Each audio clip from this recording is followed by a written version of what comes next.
Well, hello there. It's Robert Ohado, astrologer and intuitive. Welcome. We are at a harvest moon.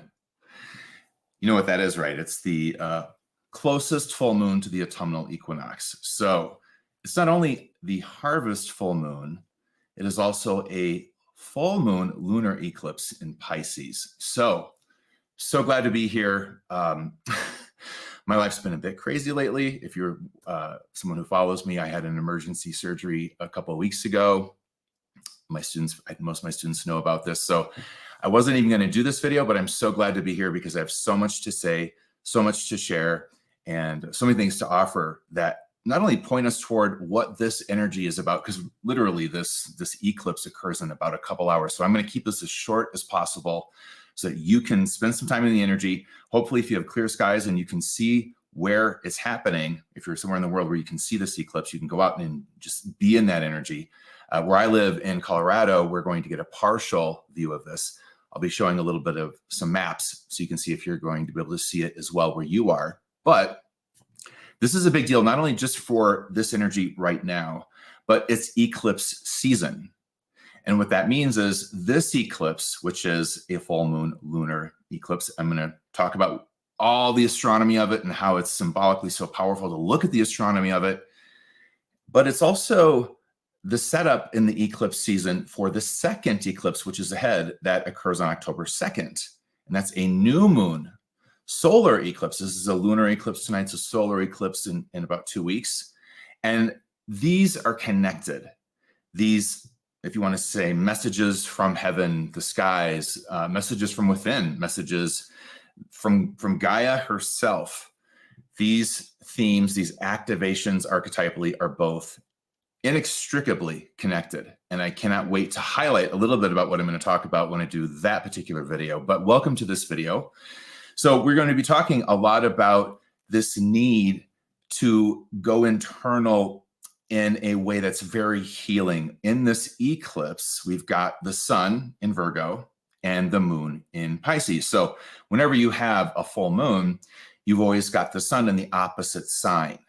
That's just naturally how it's always going to work out. So if you take a minute with just that alone, and let's just talk full moons for a minute, we're talking about the two healer energies of the zodiac. We've got Virgo, which is a healer energy archetype. And then we've also got Pisces, which is also a healer energy and archetype. And they're healers and they're archetypally grounded in healing in very different ways, but also complementary and interconnected ways. So when we come to Virgo, we're talking about an integrative way to heal, which is, as we oftentimes refer to, mind, body, spirit. There's so much more than that in my view, but for now, let's keep it tight. Mind, body, spirit. Well, where's the spirit part? Now enter Pisces. And as soon as we go to Pisces as an archetype, when it comes to healing, we are in the realm of grace. We're in the realm of the mystical. We are in the realm of, one could then say, spiritual. And we are absolutely in the realm of the soul.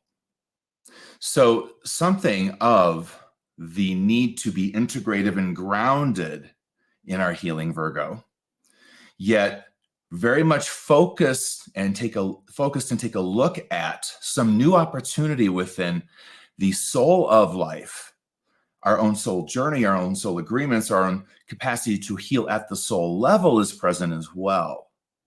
Now, there's a little twist here. Well, it's actually not little, it's huge. And I'm going to be telling you all about it in this video. So please stay with me because we're going to be talking about how this is a mystical reboot of your self-esteem.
back to it. All right, so I want you to take a minute, and astrology is what we live. I always say this, and I'll forever say it because it's true. It is what we are living in our own experience, in our collective experience as well. It is the archetypal dynamics occurring in the matrix of Gaia, of Earth School. It is all of that. It is about cycles of time, cycles that manifest archetypally through certain patterns and energies, which astrology is so beautiful and accurate at mapping. So that's it. Take a minute and just tune into yourself and get a coordinate on what you've been feeling lately, especially feeling, because this is a lot of this is focused on the activation of the Pisces archetype. So we are in the realm of how do we feel, and also how do we, and when I say we, I mean all of us feel. So there's how do I feel, and I guess how do we feel, how do I feel, but how do we feel? And it brings in, of course, things like being very empathic and psychic and open to different energies from different frequencies that exist more in the collective psychic field. And that's all in the realm of Pisces. So there's, that said, in this eclipse, a deep need to actually where we normally try to go, which is avoid feeling at this massive level. And now enter in the addict archetype, which is actually a Pisces archetype.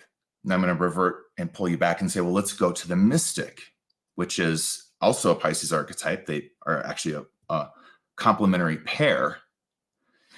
But the mystic is about, let me just be fully present to all that I'm feeling and all that's happening and all the different energetic dynamics and all of it, because it's all of the divine. So if I want to be, quote unquote, one with God, that means I'm going to be with everything. And that right there is a massive key to perhaps some of the medicine that might be really important for you during this eclipse. And that is, how available unconditionally, keyword, are you to your own system, your own emotional system, most notably, but also let's just go big and go to the emotional system of life. That's a tough place to go.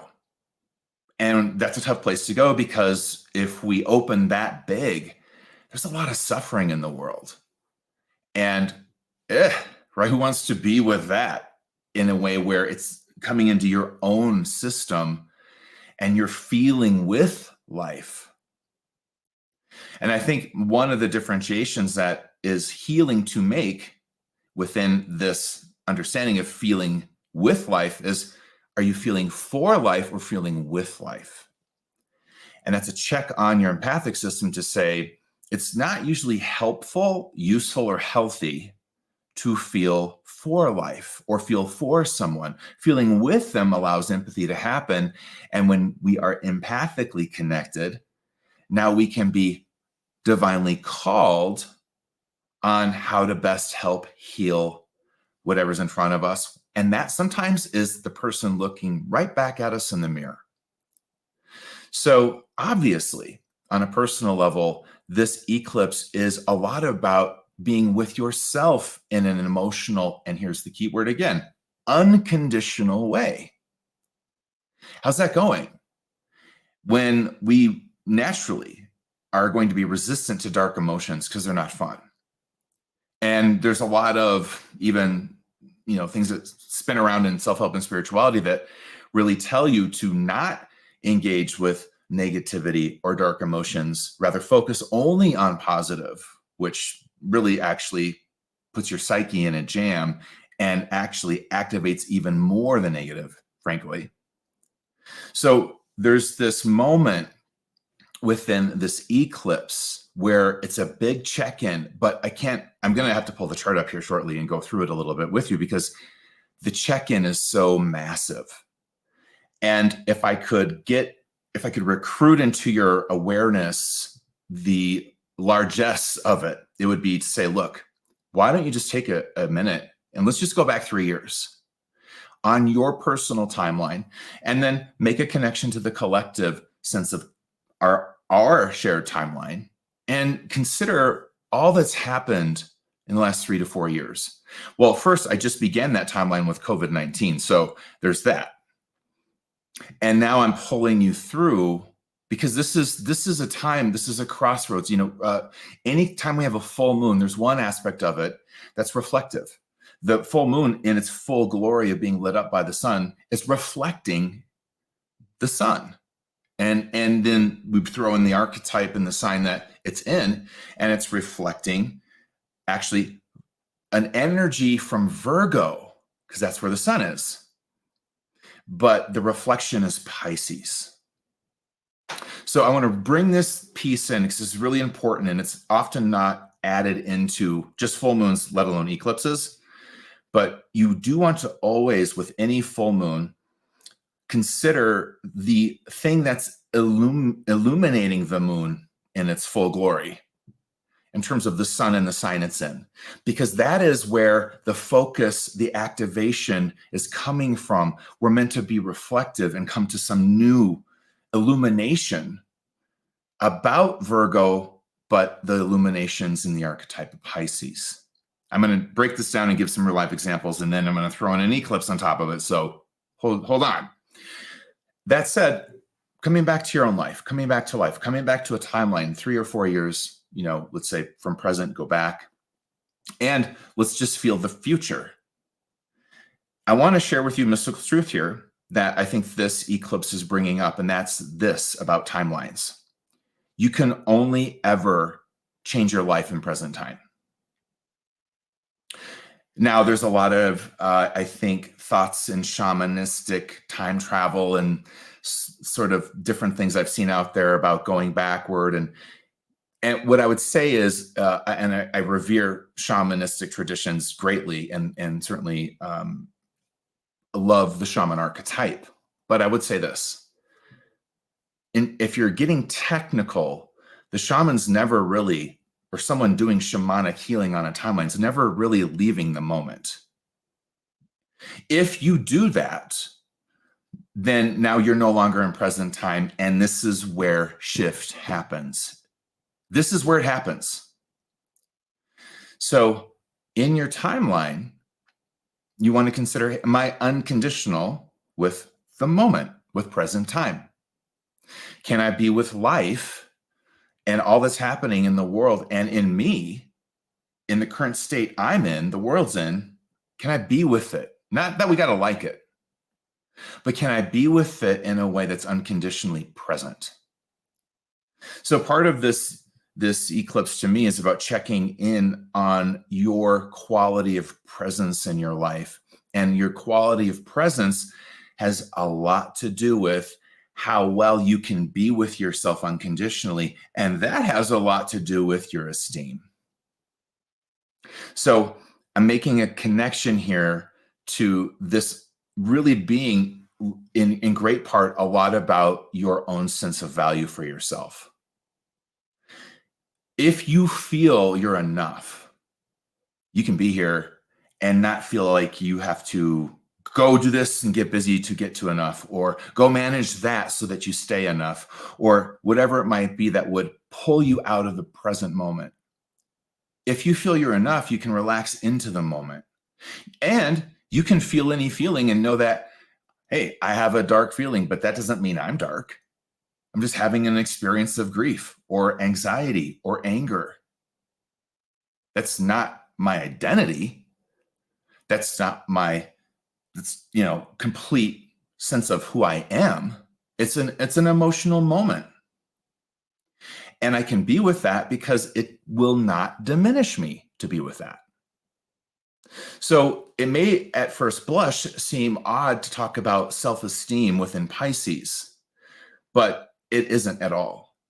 Because if we're going to talk about healing, and healing, let's just give it a definition of moving into a greater sense of integrative holism with oneself, then how can we not talk about how we value ourselves, how we feel valued, how we engage the world through our value, and how we offer our light to life through our enoughness? So a question I want you to consider as a meditation at this eclipse moment, which we're in the penumbra right now. I'm going to show you some of the timing in a sec, but because meaning it's already rumbling. As I'm live right now, we are in it. We're not at the full climax of the eclipse, but we're already in it. Very interesting thing to do for me to do it this close.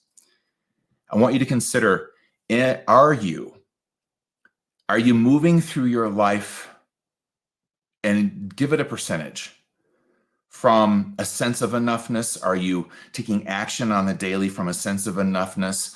Are you taking risks from a sense of enoughness, loving from a sense of enoughness, helping, giving from a sense of enoughness? Or are you chasing enoughness in everything I just said? So I can be giving, but I'm giving from my overgiver because I don't actually think I'm enough. So I always overdo it, always overgive, and go out there and sometimes bleed out because I'm trying to get to enough. I'm trying to manage enoughness with people. Why would we do that? So that we feel like they won't abandon us, so that we feel like we belong, so that we feel loved. And there is nothing wrong with wanting to feel loved by others and reciprocated and to belong. Wonderful impulses, natural, I think, longings of the soul. But there's karma for being an overgiver, being a shadow rescuer, being someone who cannot be present to the moment as it is. And let me be clear, I'm never saying you have to like the moment. Hell, half the time anymore, who does? Right? But if we're not here with it, if we're not here with ourselves, how are we going to get intuitive guidance on what to heal, how to become more anchored in our holism and honored in our holism by others and honoring of others' holism? How are we going to get that guidance if we're not here? Intuitive guidance is present moment. And it guides based on the now, based on the timeline you have been living, where you are in that timeline and where it could go. So at this crossroads, at this eclipse crossroads, is an opportunity to shift the future. In the moment, the shift is where you do it. In the moment. Micro shifts, big shifts, whatever shift you got.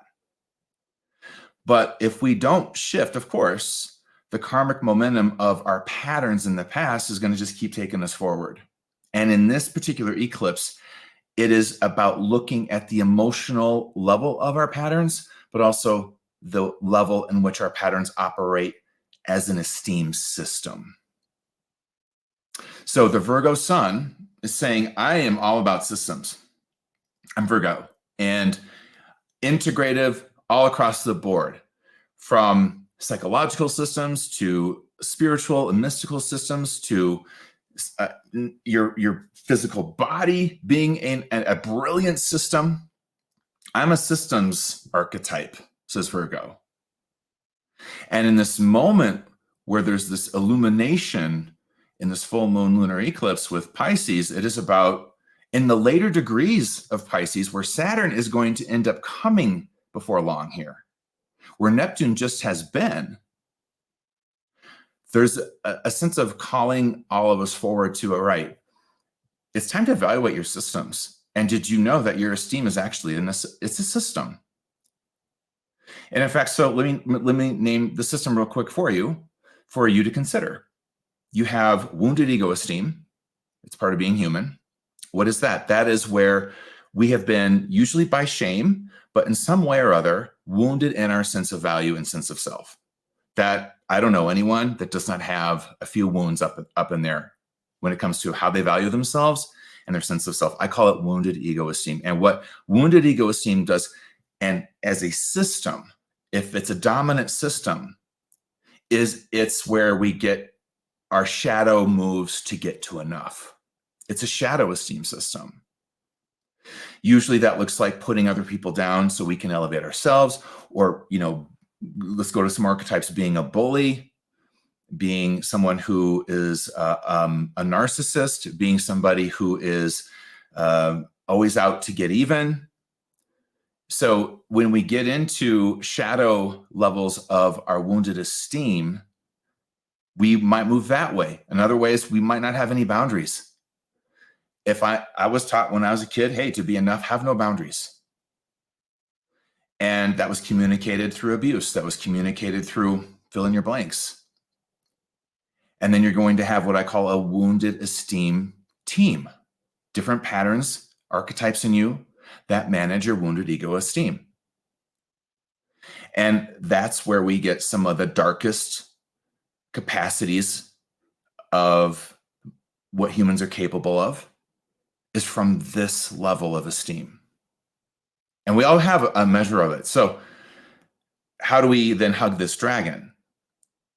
Well, then we go, let's just hop over into healthy ego esteem, which is going to contain a level of psychological levels of esteem. Therapy, right?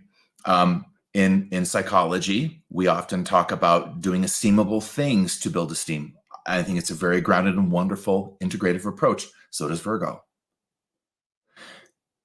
However, at some point within healthy ego esteem, we're going to find a certain limit of where we can feel our value, because it's still very slanted to a relationship to the outer world. That's not right or wrong. It's just technical.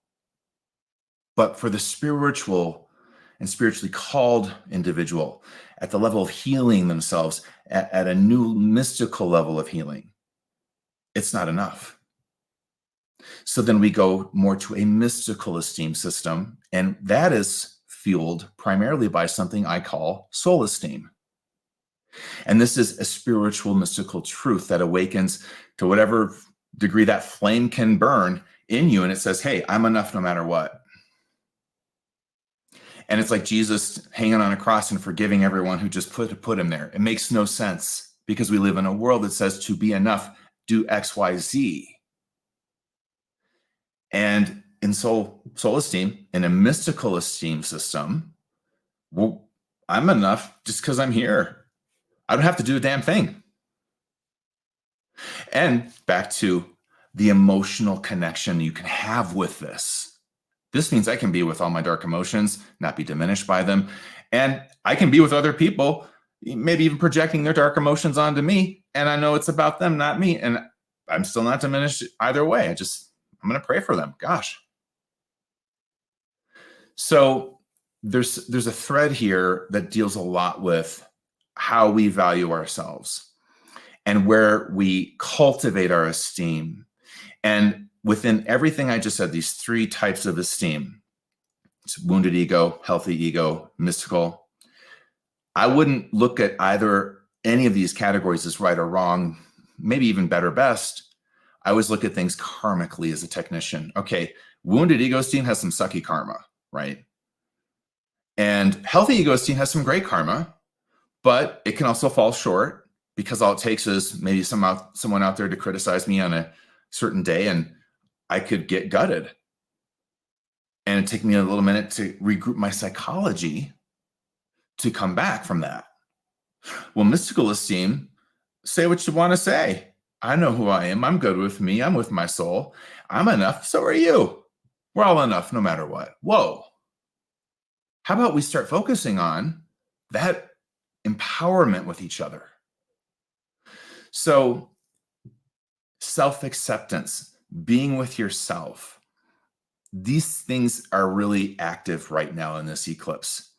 And what I want to offer you next is something that's super going to fascinate you, I think, and also give you a very different way at looking at eclipses, certainly full moon lunar eclipses. So let's look at the astronomy for a minute, and then I'm going to talk through it a little bit about why I want to show you this and what it means. So when you look at a lunar eclipse, this is what's actually happening astronomically with the Earth and the sun and the moon. So we go to this image, and you see that this is an image that shows the actual full eclipse.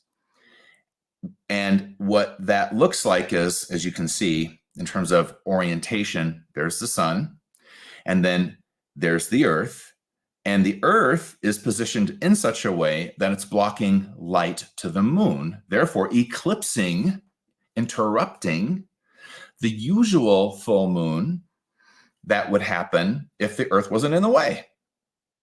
Now, that's really a symbolically powerful thing to consider because why?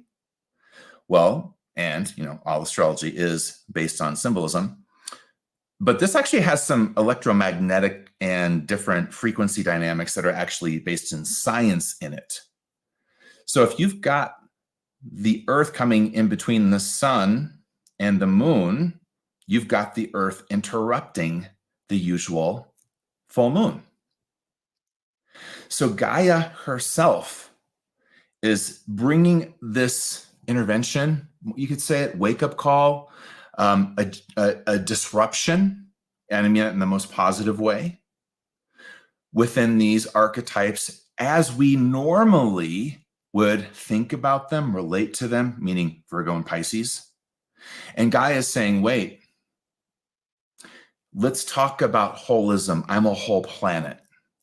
And let's talk about you because you are a whole person, whether you're awake to that or not.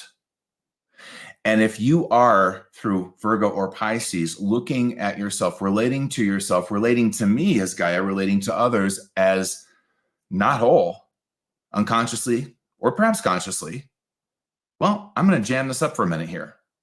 I'm going to interrupt this normal activation, and I'm going to say, you need something new. So what does Gaia do?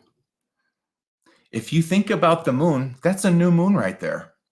What's a new moon? It's a moon that is not visible usually because the sun is aligned to it. We're not seeing the side of it that's lit up because it's facing the sun. We're seeing just a total dark disk, if we're seeing that at all. But what is an fully eclipsed moon? It's the same thing.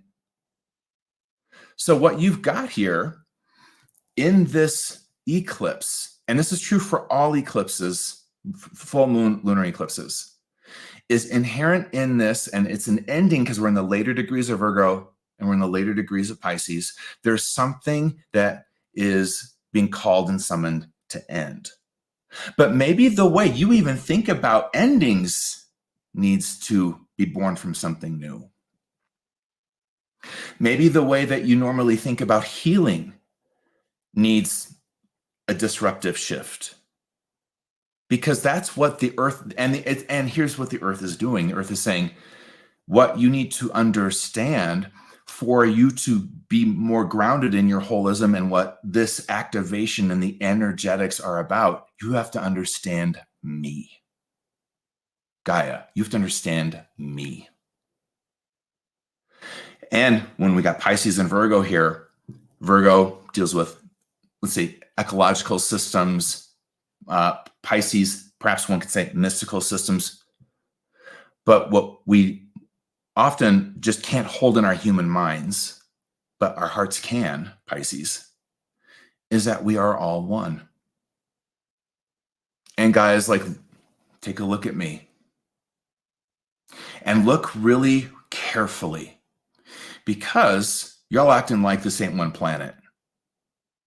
And imagine if you looked at your body and you had something in one of your, I don't know, organs or something going on that was amiss, but you didn't understand that it was amiss because of the whole system being off, the whole system of your body. Not only that, the things that interact with your body from spirit to soul to energy, and you tried to just heal it one way. And as if that was the only reality in play. You know, I'm going to bring up something, and it kind of highlights where this goes actually in terms of the next eclipse. But many of you probably watched, even around the world, our most recent presidential debate in this country. And there's a lot of debate about who won, whatever. And let me just tell you who definitely lost. Gaia. Gaia definitely lost in that debate, because she was barely talked about at all. And that just highlights once again the energetics here. We're going to talk about healing, what we need to heal, what we need to heal in economy, what we need to heal ourselves, what we need to heal our psyches, our bodies, our planet. And yet we can't even look at the politics of co-creation. So I'm going to leave you with this question to consider for the next video I do on the next eclipse, and that's this. What are the politics of co-creation? Now, let's come back to holism real quick. And then it's just one thread for you to extrapolate from for yourself in your own intuitive nudges from your angels. So many times in my career as a teacher and in my work as an intuitive, I've often heard so many folks say, Robert, because I'll talk about everything. I'm a very holistic speaker, teacher, intuitive. And that includes politics. And I remember in my early days, I had a lot more people going, I didn't come here for politics. And I thought, well, we're better to talk about politics than in healing circles, in spirituality, in the empowerment arts, the waking up and becoming conscious classrooms. We're better to talk about these things. So when we start to, whether it's politics or anything in our lives, dissect, this is of God, this isn't. This is healing, this isn't. That's what this eclipse is talking about. I will just make a statement, see how you relate to it, and save it for the next video I do, because it's a new moon solar eclipse in Libra, and Libra is an archetype that does deal with politics. But I want you to consider on this planet, what if you were to give hierarchy to the most powerful co-creative forces, what would they be? And where would politics fall on that? And let me just make this statement once again, see how you relate to it. Politics perhaps is the most powerful force in co-creation on planet Earth. It regulates environmental policy. It regulates wars, how we treat each other. It regulates how our climate shifts and how we handle that. Politics regulates all of this. It regulates what blanks can you fill in, whether you have health care. It regulates whether you have certain liberties and freedoms, bodily autonomy. All come from politics. So I think Gaia intervening in this eclipse, let's just reference that last debate, is saying, hey, all this and that and dogs and cats being eaten and whatever else, and you didn't talk about me? And yeah, you want to heal your life. You want to heal. You want to move forward. You want to heal an economy. You want to heal. And you didn't talk about me. What kind of economy will you have if your house is on fire or flooded, or there's an earthquake and your house is sinking? What does economy mean then? And this is where Pisces, also being oftentimes considered an archetype that deals with illusion, which is true, we start to, in this eclipse, go, what illusions am I in? Where have I come back to your values? What have I put value on? I talked about you through esteem, but then that expands out. Okay, you value free speech. I'm with you. But do you also value the animals burning up in forest fires because the earth is getting hotter? I do. Or do you value what's happening in all the wars here and the different things and that are happening that are not staying grounded in the holism of what's happening in the war? Meaning human rights matter, even if we're going after an enemy, and maybe have, let's say, the eye for an eye right to do so. These are, so once again, what am I talking about? I'm talking about things that are happening right now, right, in our lives, and that are present. California's on fire. There are floods, North Carolina, right now. And every time I do a video, there's somewhere this is happening. something, tornado. I mean, so I think this starts to come back to mystical truth, Pisces. And at this crossroads, a metric to explore, not to shame yourself with, but to explore in yourself. Do I aspire with intention to live my life within the truth all is one through every choice I make and every action I take every day? Now, I don't personally, because I'm human, you're human, right? We're not going to be awake every moment and every second and referencing every decision as to whether or not it honors the holism of nature and the ecosystem and life and blah. I mean, every time we use plastic, we're kind of violating that, aren't we? I mean, but this isn't about perfection. This is about intention. This is about living a meaningful life through meaning what you say, meaning what you value, and what you value translating into choice, not having a disconnection. And it's about the holism of value, the holism of your esteem.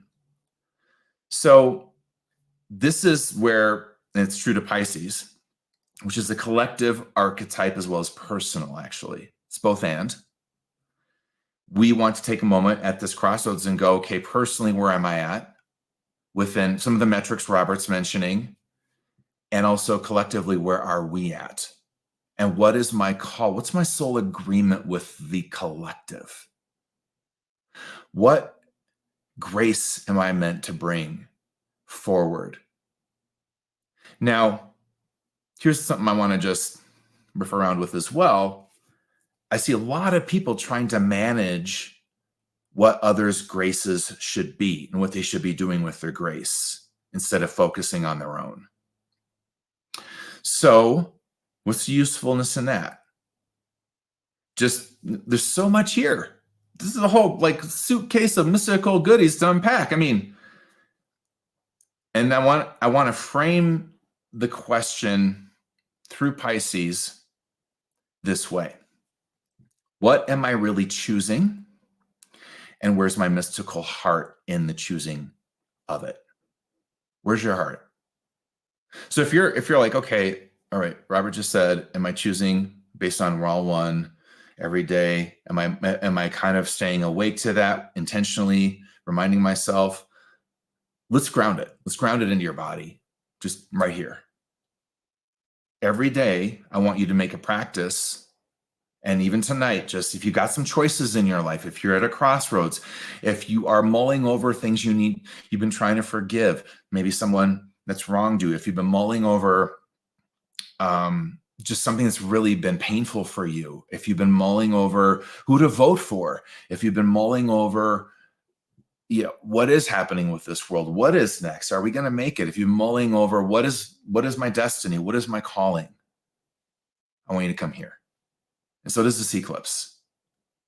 And I want you to just remember a couple things here. One, you have a soul agreement to be here. You had your passport stamped to come to Earth School. We all did, or we wouldn't be here. Let's hold that in our hearts. Even if there's some that we'd wish maybe just skip this particular lifetime. But this is a classroom. A classroom of what, though? We can say co-creation, true. But let's just, for the sake of this eclipse, say it's the classroom of healing, holism, and mystical truth and the mystical heart. It's the classroom of connection. Love this. So, are you choosing from your mystical heart? Now, let me give you some examples to consider. So if you said, yeah, Robert, so choosing from a mystical heart, I'm choosing love versus fear every day.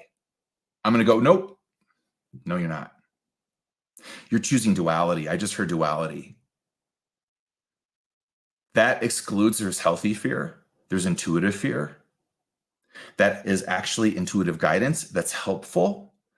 That, I think, also recruits what is prevalent in our culture, that fear is generally labeled wrong, bad, and disconnecting. No, it ain't. There's times when fear saves your ass. So are you choosing love? What does that even mean? Love can look like telling someone no, setting a boundary, saying fuck off. That can be loving from a mystical point of view. This is what I'm saying. When we are in the mystical heart, we've got to get out of formula. Love versus fear is formula to me, and I don't particularly care for it because of the reasons, part of them I just mentioned. That's head stuff. What's going on here? And the thing that's so amazing about being here, you feel it all. That can be overwhelming, but you feel it all. And that can be amazing and healing. And this will never lie to you. And by this, I mean the mystical heart, which is the human heart and the cosmic heart coming together and sitting right here as an intuitive heart. So do you have an intuitive heart system that you live your life through? If you do, then you are then plugged into the holism of life in that system, because that's how that system runs. So I want you to just be with these pieces and as best you can be in, get in that Virgo embodiment. Recognize what's happening in the entirety of your system, your somatic system, your psychic nervous system, your soul system, your esteem system, your psychological system, all these, your mental system, your archetypal system. My gosh, we are just dynamic, aren't we?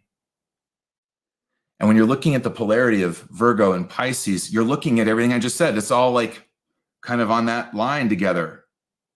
Not in duality, but in a yin and yang kind of like circle of holism. So as part of that, and I'm going to let you go because I want you to get out and see this eclipse, I also want you to consider, do you have an honor code of presence? Do you have some practice of presence for yourself where that's all sometimes you need to focus on? I just need to be here. I'll get guided here. I'll be able to know what I need to heal if I'm here. I will know whether to zig or zag, turn right, left. If I'm here, I'm guidable. If I'm not, well, I'm time warping. I'm treadmilling my timeline. I'm just stuck in place. I'm just repeating, not evolving. Now, sometimes you can, I know it's perfectly present. I sure ain't. That's not what this is about. It's about the practice of presence, about I've got to come back to everything I need is here.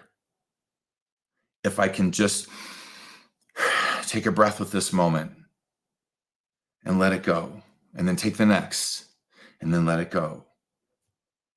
I got this. And not only am I guidable, my angels, this is where they come. They come here. They come now. They come here right now to help me. They ain't going to your future to help you. They're coming to the now. And lastly, all change happens in the now. Just sit with that. Sit with that. I'll change. If I want to change my diet, do I go back 4 weeks and work there? No, I start today, right now, with a salad. If I want to change my, if I've been injured or need an emergency surgery like I did 2 weeks ago, did I get an emergency surgery for 5 years ago or for that moment when I needed it? I had it then. And then, yeah, that done. Now I can heal and move forward.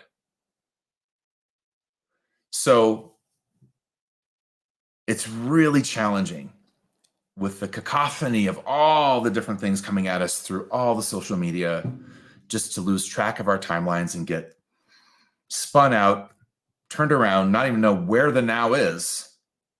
And then we've got this new psychic space through the global psychic nervous system of the internet. And where am I? I have no idea. I'm an hour into scrolling. And so come back to your body, says Virgo. Get embodied, go for a walk, do some yoga, stretch, touch your body, get back to you. And remember, this is all one and all of value. And I think that's when Gaia comes in between this and shuts the light off the moon. It's so we go into our own dark for a minute and we go, okay, I got to go in. I've got to go into my interior here for a moment for healing, for guidance, for truth. And I've got to reboot out of this with something new. This is for a moment, it's a new moon. So check out how this unfolds. This is the timing element. This is where the penumbra, umbra, and how the moon moves out of the actual full eclipse, how it all happens. So around 8:41 p.m. Eastern Daylight Saving Time, the moon entered the penumbra. So we're already in that. Now it's headed to at 10:44 p.m., 8:40, depending on where you are, that would be 8:44 my time. It's headed into the full mid-eclipse. The partial eclipse, you can see the timing here and adjust it to where you are in the world. And this is where I have to let you go so you can actually go out and feel this and experience it. If you are in the world, this is where you can likely see the full effect of it versus partial. So it's hard to kind of tell, but North America actually does, from the Midwest to the East Coast, have a full eclipse. I'm a little bit west of there. So this is if you're in the US. I'm up in Aspen, so I'm near, a little bit, just look at Denver. If you're in the Midwest or the Mountain West like I am, then we're getting a partial view of this if their clouds are gone. But I want you to go out there. I want you to feel this energy. And I want you to, if you haven't already seen its chart, see if you can find a copy of this chart. There's so much in here. There's a grand Earth trine with Pluto and the Sun and Uranus, Pluto retrograde Capricorn, Uranus retrograde Taurus, the Sun Virgo, and that feeds into what's called a kite and disposits, as we say in astrology, into Neptune and the moon. I mean, boom. Then you've also got T-squares going on with Eris, Chiron, Pluto, and Venus. I mean, if I had more time, I would go into some of this in a little more depth, but let me just say, I've already given you the goods, if you will. And let me just tell you, it's jam-packed. All eclipses to me are pulse points. They're moments where we're given a chance to stop our normal momentum in our patterns that deal with the archetypes activated. So Virgo, Pisces this time primarily, and go, wait a minute. I've got to go to the unknown here. Past that to be rebooted in new light in this particular eclipse and full moon, and see with new eyes the fullness of what's really happening, the fullness of me and the fullness of life. So I'm so glad to get this in real quick. Thank you for joining me. Please leave any comments you might have underneath the video. And also, if you wouldn't mind liking it, I would really appreciate it. It's a nice little gesture of gratitude back to me for taking the time to whip this up real quick. I did want to mention that I am having an eclipse season sale real quick. So those of you who already are in this, quite a few of you are, it's back at 50% off. The Saturn in Pisces 12 Lessons in Mystical Maturity Masterclass. And it's also all about the cycle. That's on sale till the 9th, as is this really powerful audio series I did, Neptune and Pisces. I can't say enough about this, y'all. It's incredible. If you want to understand Neptune, mystical levels of life, this is going to open your heart and expand it. And then also, which I didn't mention much of, but I will, the next eclipse video, Chiron, my course on Chiron, Discover Your Soul Contract with a Wounded Healer, also 50% off until the 9th. So altogether, we got this eclipse season sale. You can check it out. There is a link to a landing page right in the video, right beneath the video, in the copy below. So I hope you enjoyed this. I did. Until next time, so much love. Take it in. The love of the cosmos, the love of the mystical heart, the cosmic heart. Let that just take you to some new way to see and be with yourself and co-create right now. We need all co-creators on deck, all light workers, true ones, which also means you are shadow worker too. We need all of it up in it. So I'll see you for the next eclipse video here in the next week. Namaste.